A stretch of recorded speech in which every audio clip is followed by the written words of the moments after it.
Казакстандын Мугалжар районунда нөшөрлүп жааган жаанга байланыштуу өзгөчө кырдаал жарыяланды. Эскерте кетели, бул жерде 79 мл көлөмдөгү жаан төккөн. Бул челенден 3 эсеге көп болуп саналат.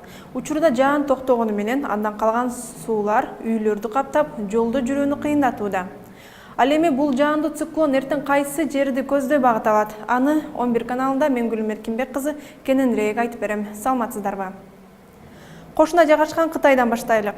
Эртең Ак Суу жана Үрүмчү шаарларында жаан алис токтоосу белгисиз. Казакстанда бүгүн жаан басаңдап токтогону менен эртең кайра эле нөшөрлө баштайт. Астанада абанын температурасы 16-19 градуска чейин төмөндөйт.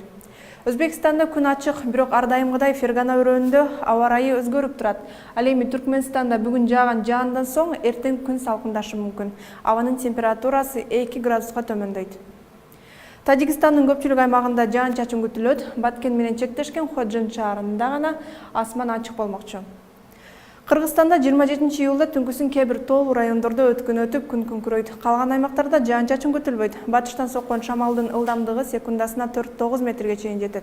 27 июлда күндүз жана 28 июлда түнкүсүн айрым жерлерде, 28 июлда күндүз көпчүлүк аймактарда жаан жаап, күн күңкүрөп, кээ бир райондордо жаан-чачын каттуу жаашы ыктымал.